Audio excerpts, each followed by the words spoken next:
नमस्कार मित्रांनो, 27 नोव्हेंबरच्या करंट इव्हेंटमध्ये तुम्हा सर्वांचं स्वागत आहे. खूप दिवसांपासून हा प्रयत्न चालला होता की तुमच्यासोबत वन टू वन बोलावं, समोरासमोर बोलावं. पण टेक्निकल अडचणी, कंटेंट कोऑर्डिनेटर अवेलेबल नसणं, थोडं स्टाफचा क्रंच, या सगळ्या अडचणींमुळे थोडी अडचण होती. आज ती सोडवली. आता आजपासून आपले करंट इव्हेंटचे लेक्चर्स या ठिकाणी असतील. माझा प्रयत्न असेल की तुमच्या समोर बोलण्याचा प्रयत्न करेल.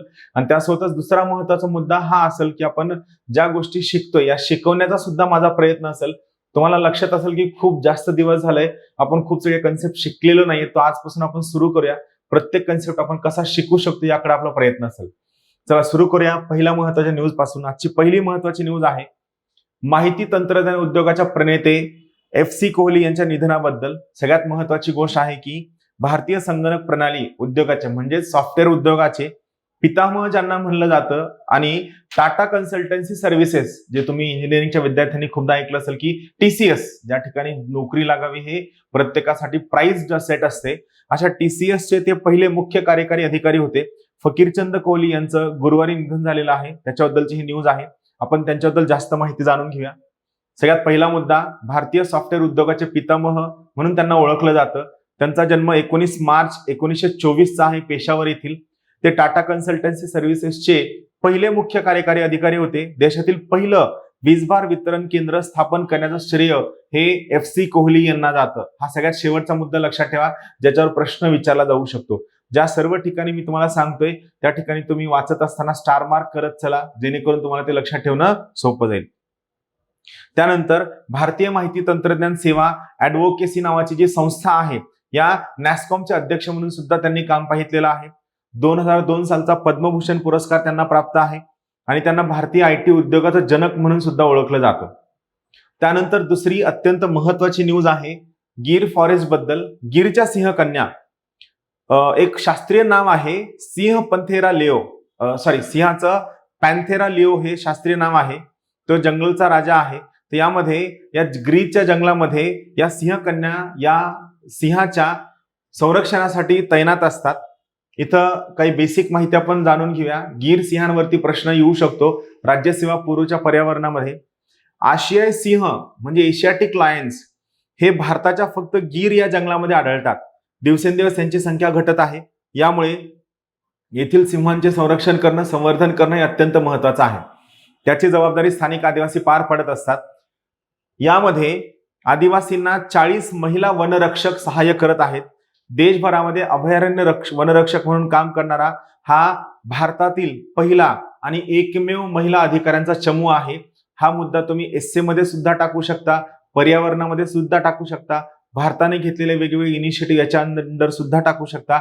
आणि सगळ्यात महत्वाची गोष्ट, विमेन एम्पॉवरमेंट किंवा महिलांचे वेगवेगळे इनोव्हेटिव्ह रोल्स याच्या अंतर्गत सुद्धा हा मुद्दा टाकू शकता. यामुळे या 40 महिला अधिकाऱ्यांच्या चमूला the lion queen of India या नावाने गौरव करण्यात आलेला आहे. आपण यासोबतच गीर राष्ट्रीय उद्यानाबद्दल माहिती जाणून घ्या. गीर हे एक वन्यजीव अभयारण्य आहे. गुजरात येथे आहे. आशियाई सिंहांसाठी प्रसिद्ध आहे. 7 नद्या या गीर फॉरेस्ट जवळून वाहतात. लक्षात ठेवा, महत्वाचा मुद्दा आहे. 7 नद्या गीर फॉरेस्ट जवळून वाहतात. येथे पानगळी जंगल आहेत, पानगळी जंगल. त्यानंतर आणखी एक महत्वाची पर्यावरणाची न्यूज आहे. ती न्यूज आहे महेंद्री अभयारण्याबद्दल. महेंद्री अभयारण्याबाबत वेगवेगळे प्रस्ताव आलेले आहेत. प्रादेशिक विभाग आणि वन्यजीव विभाग हे समोरासमोर उभे राहिलेले आहेत आणि दोघांनी दिलेल्या एकमेकांच्या विरोधी प्रस्तावामुळे कुठेतरी या ठिकाणी अडचण होऊ शकते. महेंद्रीचे जंगल प्रादेशिक विभागाकडे जरी येत असलं तरी या ठिकाणी वाघ, बिबट, तडस, रानकुत्रा, अस्वल या सर्व प्राण्यांसह जवळपास 212 प्रजातींचे पक्षी आणि 60 प्रकारचे फुलपाखरं आणि 125 पेक्षा अधिक कोळ्यांच्या प्रजाती या जंगलात आहेत. वाघाच्या प्रजननासाठी महेंद्री अभयारण्य हे सुरक्षित क्षेत्र आहे. याबद्दल महत्वाची माहिती, महेंद्री जंगलाला अभयारण्याचा दर्जा देण्यावरून वन्यजीव विभाग व प्रादेशिक विभाग यांनी परस्पर विरोधी प्रस्ताव सादर केलेले आहेत. येथील जंगलांचा होणारा ऱ्हास, वाघांचा मृत्यू, वन्यजीवांच्या शिकारी रोखण्यासाठी या जंगलाला अभयारण्याचा दर्जा देण्याचा मुद्दा मागे उपस्थित झाला होता. महेंद्रीचं जंगल कुठं आहे तर लक्षात ठेवा, मेळघाट, पेंच, सातपुडा या व्याघ्र प्रकल्पांना जोडणारा महत्वाचा व्याघ्र संचार मार्ग म्हणजे महेंद्रीचं जंगल आहे. सगळ्यात पहिली महत्वाची ओळ आहे. खास करून UPSC मेन्सची तयारी करणाऱ्या विद्यार्थ्यांनी ही पर्टिक्युलर केस स्टडी आणि याचं डायग्राम तुम्ही नकाशामध्ये टाकू शकता. लक्षात ठेवा, मेळघाट, पेंच, सातपुडा या व्याघ्र प्रकल्पांना जोडणारा हा महत्वाचा व्याघ्र संचार प्रकल्प आहे. या महेंद्रीच्या जंगलाचा जवळपास 5000 हेक्टर एवढं क्षेत्र आहे आणि वाघाच्या प्रजननासाठी हे क्षेत्र अत्यंत सुरक्षित मानलं जातं. मगाशी सांगितलेली माहिती ऍज इट इज कॉमन आहे. 60 स्क्वेअर किलोमीटर एवढं क्षेत्र अभयारण्य म्हणून घोषित झाल्यास येथील जैवविविधतेला सुरक्षेचं कवच मिळू शकतं असं म्हणणं आहे. त्यानंतर पुढची महत्वाची न्यूज आहे ICC बद्दल, म्हणजेच इंटरनॅशनल क्रिकेट काउन्सिल बद्दल. इंटरनॅशनल क्रिकेट काउन्सिलच्या चेअरमन पदी न्यूझीलंडचे बार्कले हे यांची निवड होण्याची शक्यता आहे. ते मनोहर यांचे स्थान घेणार आहेत. इम्रान ख्वाजा हे आतापर्यंत हंगामी चेअरमन म्हणून होते. आपण त्यांच्याबद्दल आणखी जास्त माहिती जाणून घेऊया. आंतरराष्ट्रीय क्रिकेट परिषदेच्या चेअरमन पदी न्यूझीलंडचे ग्रेग बार्केल यांची निवड झालेली आहे. इम्रान ख्वाजा यांचा त्यांनी पराभव केलेला आहे. ते सध्या न्यूझीलंड बोर्डाचे अध्यक्ष आहेत. 2015च्या विश्वचषकाच्या आयोजन समितीचे ते अध्यक्ष होते. इम्रान ख्वाजा यांची ते जागा घेतील, जे सध्या हंगामी अध्यक्ष होते. बार्केल हे व्यवसायाने वकील आहेत. ICCच्या नियमानुसार अध्यक्षपदासाठी 16 पैकी कमीत कमी 9 मते मिळणे अनिवार्य आहे. आपण ICC बद्दल सुद्धा माहिती जाणून घेऊया. ICC क्रिकेट खेळाला नियमन करणारी ही जागतिक संस्था आहे. 1909 साली इम्पेरियल क्रिकेट कॉन्फरन्स म्हणून याची स्थापना झाली होती. मुख्यालय दुबई इथे आहे. 1989 साली याचं नामांतर झालेलं आहे. त्यानंतर रिसेंटली भारताने जी चीनच्या वेगवेगळ्या ऍपची ऍप बंदी केलेली आहे त्याबद्दल चीनने आक्षेप नोंदवलेला आहे आणि चीनचं म्हणणं आहे की या प्रकारच्या ऍपवर बंदी घालून भारत हा जागतिक व्यापार संघटना म्हणजेच वर्ल्ड ट्रेड ऑर्गनायझेशनच्या नियमांचा भंग करत आहे. त्याबद्दलची ही न्यूज आहे. इथं आणखीन एक लक्षात ठेवा, खूपदा तुम्हाला हे नाद असतो की पहिल्या टप्प्यात किती ऍपवर बंदी घातली, दुसऱ्या टप्प्यावर किती ऍपवर बंदी घातली, कोणत्या कोणत्या ऍपवर बंदी घातली. या प्रकारचे प्रश्न फक्त कोण बनेगा करोडपतीमध्ये येतात. राज्यसेवेमध्ये ऍप कोणत्या कारणासाठी बंदी घालण्यात आली, कोणत्या कायद्याची तरतूद घेतली गेली, वर्ल्ड ट्रेड ऑर्गनायझेशन म्हणजे काय, या प्रकारचे प्रश्न येतात. आपण याबद्दल जास्त माहिती जाणून घेऊया. भारताकडून नुकतीच जवळपास 43 मोबाईल ऍपवर बंदी घालण्यात आलेली आहे. हे तुम्हाला सरळश्रुत आहे. या निर्णयाचा चीनने जोरदार विरोध केला आहे. चीनच्या मतानुसार या प्रकारची बंदी ही जागतिक व्यापार संघटनेच्या नियमांचं उल्लंघन आहे. माहिती तंत्रज्ञान कायदा कलम 69 कॅपिटल ए हे लक्षात ठेवा. माहिती तंत्रज्ञान कायदा कलम 69 कॅपिटल ए यानुसार भारताने ही बंदी घातलेली आहे असं भारताने स्पष्ट केलेलं आहे. व ही बंदी घालण्यामागे भारताची एकता, सुरक्षितता व सार्वभौमत्वता अबाधित राखणं हा मुख्य उद्देश आहे. आपण WTO बद्दल सुद्धा माहिती जाणून घेऊया. WTO वर्ल्ड ट्रेड ऑर्गनायझेशन म्हणजेच जागतिक व्यापार संघटना, याची स्थापना 1 जानेवारी 1995 ला झालेली आहे. मुख्यालय जेनेवा इथे आहे. सदस्य एकूण 164 देश आहेत. जगातील एकूण व्यापाराच्या 98% व्यापाराचं प्रतिनिधित्व ही जागतिक व्यापार संघटना करते. यांचा उद्देश काय आहे तर जागतिक व्यापार अधिकाधिक खुला करणे, मार्गदर्शक करणे, सदस्य राष्ट्रांमधील लोकांच्या जीवनमानाचा दर्जा उंचावणे, पूर्ण रोजगाराने परिणामकारक मागणीमध्ये वाढ घडवून आणणे हा याचा उद्देश आहे. लक्षात ठेवा, या जागतिक व्यापार संघटनेच्या अंतर्गत हायेस्ट डिसिजन मेकिंग बॉडी म्हणजे सर्वोच्च निर्णय घेणारी संस्था कोणती असेल तर ती मिनिस्टेरियल कॉन्फरन्स आहे, ज्यामध्ये प्रत्येक देशाचा वाणिज्य मंत्री किंवा त्या देशाच्या वतीने पाठवलेला मंत्री सहभागी होत असतो. ही मंत्रीस्तरीय परिषद हायेस्ट डिसिजन मेकिंग बॉडी आहे. मंत्रीस्तरीय परिषदेची दर 2 महिन्यांनी मंत्रीस्तरीय परिषद घडते, बैठक भरते. 2019 सालची 12वी मंत्री परिषद नूर सुलतान कझाकस्तान, ठिकाण लक्षात ठेवा, परत एकदा सांगतो, 2019 सालची 12वी मंत्रीस्तरीय परिषद नूर सुलतान कझाकस्तान या ठिकाणी पार पडली. या मंत्रीस्तरीय परिषदेचं सगळ्यात महत्वाचं काम असतं आंतरराष्ट्रीय व्यापारावर देखरेख ठेवण्याचं काम करते. या मंत्रीस्तरीय परिषदेच्या निर्णयांची अंमलबजावणी करण्याचं काम जनरल काउन्सिल करते, सर्वसाधारण परिषद करते. त्यानंतर पुढची महत्वाची न्यूज आहे ती आहे ट्रान्सपरन्सी इंटरनॅशनलने दिलेल्या एक महत्वाच्या अहवालाबद्दल. ट्रान्सपरन्सी इंटरनॅशनलने दिलेल्या एका अहवालानुसार लाच घेण्यात भारत आशिया खंडात अव्वल आहे. यामधले आकडे लक्षात ठेवायची गरज नाही. तसं पाहायला गेलं तर प्रश्न विचारला गेला तर फक्त आणि फक्त ट्रान्सपरन्सी इंटरनॅशनल या संस्थेबद्दल विचारला जातो. आशिया खंडात भारत हा सर्वाधिक लाचखोर देश असल्याचे समोर आले आहे. भारतामध्ये लाचखोरीचे प्रमाण जवळपास 39% आहे. आणि लक्षात ठेवा, लाचखोरीमध्ये फक्त लाच घेणाराच कारणीभूत नसतो, तर लाच देणारा सुद्धा तेवढ्याच प्रमाणात कारणीभूत असतो. तुम्हीही 39% कारणीभूत आहात, लक्षात ठेवा. याबाबतचा अहवाल ट्रान्सपरन्सी इंटरनॅशनलने दिलेला आहे. यामध्ये काही महत्वाचा फॅक्च्युअल डेटा. सर्वाधिक भ्रष्टाचारी देश भारत पहिला आहे, कंबोडिया दुसरा आहे, इंडोनेशिया तिसरा आहे. सर्वात कमी लाचखोरीचं प्रमाण हे मालदीव आणि जपान या 2 महत्वाच्या देशांमध्ये आहे. आपण यासोबतच काय करूया, ट्रान्सपरन्सी इंटरनॅशनल या महत्वाच्या संस्थेची माहिती पाहूया. ट्रान्सपरन्सी इंटरनॅशनल ही जर्मनी स्थित गैर सरकारी संस्था आहे, नॉन गव्हर्नमेंटल ऑर्गनायझेशन आहे. याची स्थापना 1993 ला केली गेली आहे. मुख्यालय बर्लिन इथे आहे. कार्य सांगतो सगळे. जागतिक भ्रष्टाचाराचा मुकाबला करण्यासाठी कारवाई करणे, भ्रष्टाचारामुळे उद्भवणाऱ्या गुन्हेगारी कारवायांना प्रतिबंध घालणे ही महत्वाची कारवाई आहे. त्यानंतर पुढची महत्वाची न्यूज आहे वर्गीस कुरियन यांच्याबद्दल. वर्गीस कुरियन यांचा जन्मदिवस हा राष्ट्रीय मिल्क डे म्हणून सुद्धा साजरा केला जातो. त्यांची 26 नोव्हेंबरला 99वी बर्थ अॅनिव्हर्सरी होती, जयंती होती. त्याच्याबद्दल आपण आणखी जास्त माहिती जाणून घेऊया. डॉक्टर वर्गीस कुरियन यांचा जन्मदिवस हा राष्ट्रीय दुग्ध दिन म्हणून साजरा केला जातो. 26 नोव्हेंबर रोजी हा दिवस साजरा केला जातो. यामध्ये वर्गीस कुरियन यांचं कॉन्ट्रीब्युशन खूप महत्वाचं आहे. वर्गीस कुरियन यांना भारतातील धवल क्रांतीचं जनक म्हणलं जातं, ऑपरेशन फ्लडचं जनक म्हणलं जातं, व्हाईट रिव्होल्युशनचं जनक म्हणलं जातं. आणखीन एक मुद्दा लक्षात ठेवा, हे सर्व प्रकारचे जे रिव्होल्युशन्स असतात, white revolution, red revolution, orange revolution, यांची एक लिस्ट तुम्हाला कोणत्याही जीकेच्या पुस्तकामध्ये मिळेल, मी तुम्हाला सुचवल. हे सर्व प्रकारचे जे रिव्होल्युशन्स आहेत या सगळ्यांची यादी काढा आणि ही यादी काढून तुम्ही त्या ठिकाणी वाचून काढा, कारण त्याच्यावर नक्की प्रश्न विचारला जातो. वर्गीस कुरियन यांचा जन्म 26 नोव्हेंबर 1921 आहे, मद्रास येथील. अमूल तुम्हाला वाटतं काहीतरी फक्त सिंगल नाव आहे. अमूलचा फुल फॉर्म मी तुम्हाला सर्वांना होमवर्क देतो. अमूलचा फुल फॉर्म काय आहे तुम्ही शोधा. मी उद्याच्या करंट इव्हेंटमध्ये तुम्हाला अमूलचा फुल फॉर्म सांगतो. अमूल या दुग्ध प्रक्रिया उद्योगाचा सहकारी उद्योग, अमूल हा सहकारी उद्योग आहे. जडणघडणीत खूप महत्वाचा वाटा आहे. भारतीय उद्योजक आणि अभियंते म्हणून त्यांची ओळख आहे.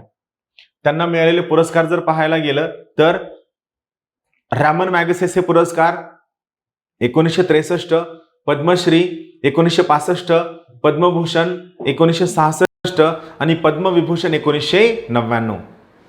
त्यानंतर पुढची महत्वाची न्यूज आहे national payment corporation of India बद्दलची. नॅशनल पेमेंट कॉर्पोरेशन ऑफ इंडियाने जवळपास 82 कोटी रुपये स्वतःचे शेअर्स खाजगी कंपन्यांना विकून उभे केले आहेत. यामध्ये या नॅशनल पेमेंट कॉर्पोरेशन ऑफ इंडियामध्ये जे शेअर्स विकले गेले आहेत ते पेटीएमला, फोनपेला, ॲमेझॉन पेला आणि इतर महत्त्वाच्या पेमेंट कॉर्पोरेशन्सला, पेमेंट कंपन्यांना नॅशनल पेमेंट कॉर्पोरेशन ऑफ इंडियाने स्वतःचे शेअर्स विकलेले आहेत. नॅशनल पेमेंट कॉर्पोरेशन ऑफ इंडियाबद्दल माहिती जाणून घ्या. NPCI national payment corporation of India भारतातील किरकोळ देयक, किरकोळ म्हणजे काय, रिटेल पेमेंट आणि सेटलमेंट सिस्टीम ऑपरेट करण्यासाठीची महत्त्वाची संस्था आहे. सुरुवात 2008ला झालेली आहे. मुख्यालय मुंबई इथं आहे आणि ही नॉट फॉर प्रॉफिट ऑर्गनायझेशन आहे. त्यानंतर UPI म्हणजे काय, खूपदा तुम्ही पाहिलं असेल UPI वर मला पेमेंट कर. UPI म्हणजे काय, तर UPIचा फुल फॉर्म आहे युनिफाईड पेमेंट इंटरफेस. इंटरफेस म्हणजे काय, तुम्ही आणि मी ज्या यूट्यूबच्या माध्यमातून बोलतोय तर तुमच्यासाठी आणि माझ्यासाठी यूट्यूब काय झालं, इंटरफेस झालं. आपल्याला वाटतं इंटरफेस म्हणजे काहीतरी खूपच किचकट अवघड गोष्ट असेल, असं बिलकुल नाहीये. इंटरफेस म्हणजे काय, तुमच्या आणि माझ्या, आपल्या दोघांच्या मध्ये कम्युनिकेशनसाठीचे जे महत्त्वाचं साधन आहे, जे मीडियम आहे, ते इंटरफेस आहे. महत्त्वाची गोष्ट ही नॅशनल पेमेंट कॉर्पोरेशन ऑफ इंडियाने तयार केलेली त्वरित रिअल टाईम पेमेंट सिस्टीम आहे. बँका अंतर्गतचे व्यवहार सुलभ करते. याचं नियंत्रण RBI कडे असतं. मोबाईल प्लॅटफॉर्म व त्वरित बँक खात्यामधील निधी हस्तांतरित करण्याचं महत्त्वाचं काम ही करते. त्यानंतर पुढची महत्त्वाची न्यूज आहे लोक विरासत या फेस्टिवलबद्दल. लोक विरासत हा एक ऑनलाईन फेस्टिवल आहे, फिल्म्स ऑन फॉक आर्ट्स अँड पेंटिंग याच्याबद्दलचा आहे. आपण याबद्दल जास्त माहिती जाणून घेऊया. या प्रकारचे प्रश्न राज्यसेवा मुख्यमध्ये विचारले जातात, जे नॉर्मली आपल्या वाचनामध्ये येत नाहीत किंवा न्यूजपेपरमध्ये येत नाहीत. तुमच्या लक्षात येत असेल की तुम्हाला करंट इव्हेंट शिकवताना ज्या न्यूजच्या कटिंग्स आहेत या नॉर्मली न्यूजपेपरमधल्या कटिंग्स नाही आहेत, तर या खूप सगळ्या सोर्सेसमधनं गोळा केलेल्या कटिंग्स आहेत. लोककला आणि चित्रकला या चित्रपटाचा लोक विरासत नावाचा उत्सव 27 नोव्हेंबरपासून सुरू होत आहे. याचं आयोजन फिल्म्स डिव्हिजननं केलेलं आहे. यामध्ये लोककला व चित्रावर आधारित डॉक्युमेंटरी वेबसाईट आणि यूट्यूबवर दाखवलं जाणार आहे. यामध्ये कला, संस्कृती, परंपरा यावर लक्ष केंद्रित केलं जाणार आहे. त्यानंतर पुढची महत्त्वाची न्यूज आहे इन्व्हेस्ट इंडिया या कार्यक्रमाबद्दल. इन्व्हेस्ट इंडिया आणि युनायटेड नेशन्स डेव्हलपमेंट प्रोग्राम या दोघांनी मिळून SDG इन्व्हेस्टर मॅप लॉन्च केलेला आहे. SDG म्हणजे सस्टेनेबल डेव्हलपमेंट गोल्स नावाचा मॅप लॉन्च केलेला आहे.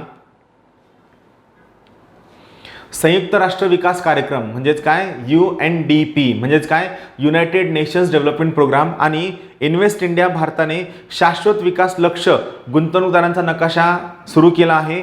हा नकाशा एकूण 18 क्षेत्रांसाठी असेल. यामधील 6 क्षेत्रातील गुंतवणूक ही देशाला विकासाच्या मार्गावर पुढे घेऊन जाण्यासाठी मदत करेल. नकाशामध्ये ओळखले गेलेले 6 महत्त्वाचे क्षेत्र कोणते आहेत?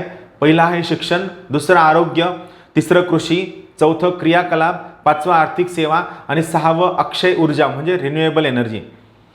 नकाशामध्ये 8 व्हाईट स्पेसेस आहेत ज्यात गुंतवणूकदारांनी त्यांची आवड दर्शविलेली आहे. इन्व्हेस्ट इंडिया काय आहे तर इन्व्हेस्ट इंडिया हे ministry of commerce and trade म्हणजे वाणिज्य आणि उद्योग मंत्रालयाच्या अंतर्गत येतं. ही एक राष्ट्रीय गुंतवणूक जाहिरात संस्था आहे. यांचं कार्य काय आहे तर परदेशी गुंतवणूकदारास विशिष्ट माहिती प्रदान करणे, नियामक मान्यता मंजूर करण्यास मदत करते. त्यानंतर पुढची एक महत्त्वाची न्यूज आहे ती आहे अफगाणिस्तानमधील भारताच्या प्रयत्नांबद्दल. भारताने अफगाणिस्तानमधील हाय इम्पॅक्ट कम्युनिटी डेव्हलपमेंट प्रोजेक्ट्स, परत एकदा सांगतो, हाय इम्पॅक्ट कम्युनिटी डेव्हलपमेंट प्रोजेक्ट्सचा जो 4था टप्पा आहे या 4थ्या टप्प्याला भारताने अफगाणिस्तानमध्ये सुरू केलेला आहे. त्याबद्दलची ही न्यूज आहे. अफगाणिस्तानामधील उच्च विकास प्रकल्पांच्या 4थ्या चरणाचे काम भारताने घोषित केले आहे. यामध्ये भारताने हाती घेतलेल्या 100हून अधिक प्रकल्पांचा समावेश असणार आहे. यामध्ये जिनेवा येथे आयोजित केलेल्या अफगाणिस्तान परिषदेमध्ये भारतीय परराष्ट्र मंत्री यांनी हे सांगितलं आहे. अफगाणिस्तानच्या शतूत धरणाच्या बांधकामाचा करार भारताने केला आणि अफगाण संसदेचं बांधकाम भारताकडून पूर्ण करण्यात आलेलं आहे. भारत अफगाण संबंधांबद्दल काही महत्त्वाचे मुद्दे. भारताने अफगाणिस्तानसोबत सॉफ्ट पॉवर विकसित केलेला आहे. अफगाणच्या पायाभूत सुविधांसाठी भारत मदत करते. भारताची जवळपास 106 किलोमीटरची आंतरराष्ट्रीय सीमा अफगाणिस्तानसोबत आहे. त्यानंतर पुढची महत्त्वाची न्यूज आहे मिनिस्ट्रीने मर्चंट शिपिंगबद्दल अपडेटेड ग्लोबल नॉर्म्स सोबत एक महत्त्वाचं बिल लॉन्च केलेलं आहे. UPSCची तयारी करणाऱ्या विद्यार्थ्यांनी खास याकडे लक्ष ठेवावं. याबद्दल जो तुमचा इन्फ्रास्ट्रक्चरचा मुद्दा आहे जनरल स्टडीज पेपर 3 मधला त्यावर किंवा राज्यसेवा मुख्यमधला सुद्धा GS 3 वर, यामध्ये GS 4 वर यामध्ये प्रश्न विचारला जाऊ शकतो. यामध्ये काय आहे तर बंदरं, जहाजबांधणी आणि जलमार्ग मंत्रालयाने जनतेच्या सल्ल्यासाठी व्यापारी शिपिंग विधेयक 2020चा मसुदा जारी केलेला आहे. मर्चंट शिपिंग ॲक्ट 1958 आणि कोस्टिंग वेसल ॲक्ट 1838 रद्द करण्याबाबतचं महत्त्वाचं बिल आहे. नवीन बिलमध्ये काय तरतुदी आहेत तर भारतीय जहाजांचे कल्याण आणि सुरक्षा साधने, व्यवसाय सहजतेने म्हणजे इज ऑफ डुईंग बिझनेस करण्यासाठी सामान्य व्यापार परवाना आणि आवश्यक विधेयके रद्द करण्यात आली आहे. इलेक्ट्रॉनिक्स नोंदणीचं माध्यम सक्षम केलेलं आहे. असुरक्षित वाहिन्यांविरोधात कारवाई केलेली आहे. त्यानंतर पुढची महत्त्वाची न्यूज आहे भारतीय रेल्वेबद्दल. भारतीय रेल्वेने online human resource management system सुरू केली आहे. त्याबद्दल भारतीय रेल्वेने संपूर्णपणे डिजिटल ऑनलाईन मानव संसाधन व्यवस्थापन प्रणाली सुरू केलेली आहे. सुधारित उत्पादकता आणि कर्मचाऱ्यांच्या समाधानाचा लाभ घेण्यासाठीचा हा महत्त्वाचा प्रकल्प आहे. यानुसार कर्मचारी हे अधिक तंत्रज्ञानाचे जाणकार बनतील. त्यानंतर पुढची महत्त्वाची न्यूज आहे CBDT बद्दल म्हणजे central board of direct taxes. CBDT हे युनिक डॉक्युमेंट आयडेंटिफिकेशन नंबर जे institute of chartered accountant of इंडियाच्या पोर्टलवर जनरेट होईल ते टॅक्स ऑडिट रिपोर्टमध्ये अपडेट करण्यासाठी सांगत आहे. त्याचा वापर केला जाणार आहे. यामध्ये कर ऑडिट अहवाल म्हणजे काय, टॅक्स ऑडिट रिपोर्ट अपलोड करताना CBDT पोर्टल ICAI चा फुल फॉर्म काय आहे, institute of chartered accountants of India ने तयार केलेला युनिक डॉक्युमेंट आयडेंटिफिकेशन नंबर मान्य करेल. चार्टर्ड अकाउंटंट्सद्वारे सत्यापित केलेल्या म्हणजे अटेस्टेड केलेल्या कागदपत्रांना दिलेला क्रमांक एक विशेष संख्या असेल. हा 18 अंकी सिस्टीम जनरेटेड नंबर असणार आहे. आणि महत्त्वाची गोष्ट याबद्दलची अधिसूचना institute of chartered accountants of India यांनी याबद्दल जारी केलेली आहे. त्यानंतर वन नेशन वन इलेक्शन बद्दल माननीय पंतप्रधान नरेंद्र मोदी यांनी एक अत्यंत महत्त्वाचं भाष्य केलेलं आहे. वन नेशन वन इलेक्शनसाठी खूप डीप स्टडी आणि खूप सगळ्या घटकांचा अभ्यास करूनच त्यावर निर्णय घेतला जाऊ शकतो. हा निर्णय कधीही आपण ॲब्रप्टली किंवा कोणत्याही लहरीमध्ये घेऊ शकत नाही. यावर खूप जास्त अभ्यास केल्यानंतर याचे पॉझिटिव्ह निगेटिव्ह विचार करून आपण यामध्ये निर्णय घेऊ शकतो, असं त्यांचं म्हणणं आहे. यामध्ये वन नेशन वन इलेक्शन म्हणजे लोकसभा आणि विधानसभा या सर्वांच्या निवडणूक एकत्रित घेणं, सतत आणि वेगवेगळ्या होणाऱ्या निवडणुकांमुळे प्रचंड पैसे खर्च होतात त्यावर काम करणं. यामध्ये कलम 83 नुसार लोकसभा व कलम 178 नुसार विधानसभा सभागृहाचा कार्यकाळ 5 वर्ष ठरवलेला आहे. जर ही संकल्पना राबवायची असेल तर त्या राज्याच्या 5 वर्षांचा कार्यकाळ संपला नाही त्यांना विधानसभा विसर्जित करावी लागणार आहे. त्यानंतर आपल्या महाराष्ट्र भूगोल सिरीज आपण जे आतापर्यंत पाहत होतो ती परत एकदा कंटिन्यू करूया. आज आपण शिकणार आहोत महाराष्ट्रातील वार्षिक पर्जन्यमान. तुम्हाला नकाशानुसार दिसत असेल की जो कोकणाकडचा भाग आहे एकदम अलीकडचा, बरोबर आहे, हे 250 सेंटीमीटरपेक्षा जास्त, त्यानंतर 150 ते 220, इथून इतक्या 150 ते 220, त्यानंतर 100 ते 150, 50 ते 100, हा भाग 50 ते 50 आहे, परत इकडं 50 ते 100 वाढतं, 100 ते या ठिकाणी 150 आणि 150 ते 150 असा आहे. म्हणजे पहा हा जो मधला पट्टा आहे खास करून मराठवाड्याचा, वरचा उत्तर महाराष्ट्राचा किंवा हा जो या भागामध्ये पाऊस पडण्याचं प्रमाण हे खूप कमी आहे. नकाशावरनं तुम्ही सहज अंदाज लावू शकता, ज्यामध्ये विंडवर्ड विंड्स आणि लीवर्ड विंड्स किंवा आपण जो म्हणतो की रेन शॅडो झोन त्याबद्दल तुम्ही अभ्यास करू शकता. यामध्ये प्राकृतिक रचनेनुसार महाराष्ट्राचा वर्गीकरणाचा जर विचार केला तर महाराष्ट्रातील हवामानाचे 3 महत्त्वाचे विभाग पडतात. पहिला आहे समहवामान विभाग, ज्याला आपण काय म्हणतो मॅरिटाईम क्लायमेट असं म्हणतो. हे कोकण किनारपट्टीमध्ये समहवामान आढळते. तापमान कक्षेत फार फरक आढळत नाही. या विभागातील हवामान उष्ण, दमट व समप्रकारचे असते. दुसरा आहे थंड हवामानाचे विभाग. सह्याद्री घाटमाथ्याच्या प्रदेशामध्ये थंड हवामान आढळते. समुद्र सपाटीपासून अधिक उंचीवर असल्याने हवामान थंड स्वरूपाचे असते. या प्रदेशात प्रतिरोध पाऊस पडत असल्याने म्हणजे काय ओरोग्राफिक रेनफॉल शब्द लक्षात ठेवा. म्हणजे डोंगर आडवा आला की हळूहळू हवा इथे येते, ती वर वर वर जाते, तिचं सॅच्युरेशन होतं आणि परत ती खाली येते. याला प्रतिरोध पाऊस असं म्हणतो. हवेमध्ये प्रतिरोध पाऊस पडत असल्यामुळे हवेमध्ये आर्द्रतेचं म्हणजे मॉइश्चरचं प्रमाण जास्त असतं. या विभागातील हवामान आर्द्र व थंड प्रकारचं असतं. ही आपली पुस्तकं आहेत. या ठिकाणी खाली दिलेला हा जो फोन नंबर आहे या फोन नंबरला कॉल करून तुम्ही ही पुस्तकं ऑनलाईन इथं जो डिस्काउंट दाखवलं त्या डिस्काउंटमध्ये तुम्ही पुस्तकं मागवू शकता. 40% डिस्काउंटने ही पुस्तकं तुम्हाला घरपोच होतील. सर्वांना खूप खूप शुभेच्छा. Thank you very much. आणि आपण असेच भेटत राहू, असं भेटून छान वाटतं. सर्वांना शुभेच्छा. Thank you very much. Have a good day. Thank you.